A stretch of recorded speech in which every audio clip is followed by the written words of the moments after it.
I said I was done with the garage organization stuff, but we're gonna go ahead and cut the boards for the shelf. I'll show you how that's done. All right, so I have here marked at 20 1/4 inches. Like that's a little bit short of what the metal shelves can hold. It'll give them just a little bit of wiggle room. It'll be plenty tight enough, but it'll give them just a little bit of wiggle room.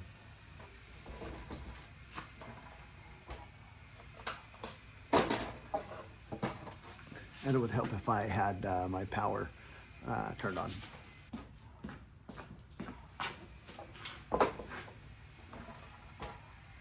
All right, we're still good.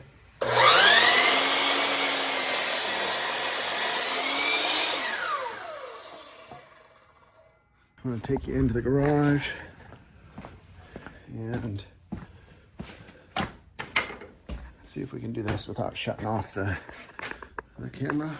All right, there's actually no wiggle room. No wiggle room. That's a perfect fit. It doesn't stick, it doesn't bind, but then we gotta go all the way down there. So that's 8 feet of steel.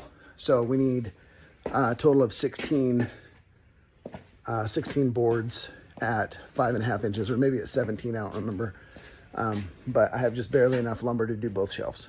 Okay, so now we're just gonna measure and cut.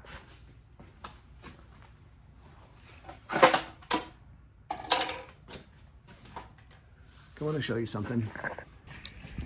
All right, so you see how that's a little point? You can see that the point, you can see that the point of that is at 20 1/4. So I always make a little, that could probably be a little sharper, but so that when I draw my lines, this board's a little bit wet. You can see how that line went right through the tip. Now I'm going to cut on this side of the line. I could make that line disappear, but I'm going to cut on that side of the line, and that'll give me my exact 20 1/4 measurement. It might be slightly longer, and if I need to go back and trim just a sliver, I can. I can cut it shorter by a little bit, but not longer. So if I cut it a little bit long, it's not a big deal. I can just shave it off. If I cut it a little bit short, I'm just going to leave it as fine. Actually forgot on the saw, you can see how there's a light here. That light casts a perfect shadow of where the blade's gonna be. And so I can match the shadow of the blade up to the edge of my line. Instead of like a laser guide, it's just a shadow. It's really kind of clever how Rigid Tools did that. I'm sure I'm gonna get a lot of hate for the marker, okay? Using a fat tip marker is not the best way to measure. So if you actually wanna do some woodworking, you're going to want to get yourself a scribe, or you're going to want to just use a really sharp pencil. You can get a carpenter's pencil and shave it down to a real flat, sharp edge, or you can just use a regular pencil and sharpen it nice and sharp. And then keep that pencil sharp, and that's going to give you a perfect line every time.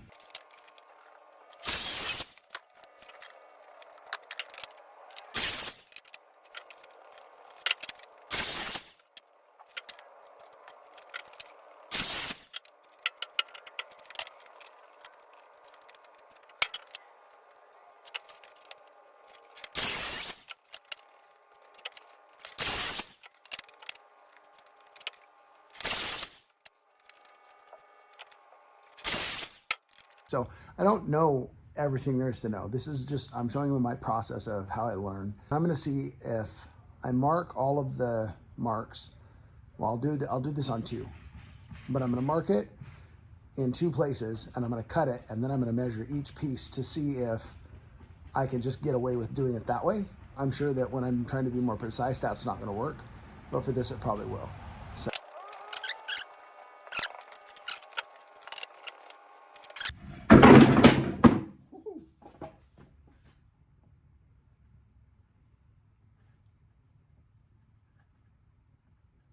Okay, that is almost dead on.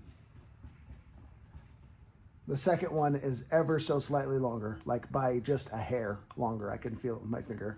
We're gonna set up the boards on the table and see if we need one more.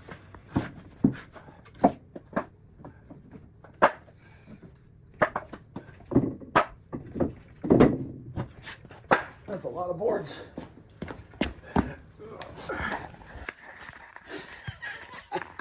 It's a lot of boards all at once. I don't know. How do we have that? We have the, there we go. Okay. Okay, I never said that math was my strong suit. I definitely am short, and I'm short more boards than I thought, but I have an extra 2x6. Hopefully you can see what I'm doing here. My big head's in the way. But yeah, I'm literally just gonna take these boards and shove them in. And we get this beautiful, super sturdy, industrialized, heavy-duty shelving. It was a little bit compromised because I had to cut out a support like I showed you in a previous video. So I'm 1 and like a 2x4 short on this end. So that means the extra 2x6 I have up in the rafters is going to finish that off. Plus I've got a 2x4 sitting here somewhere. Cut off the end of that and finish the job. All right, guys. I love you. I'll talk to you soon.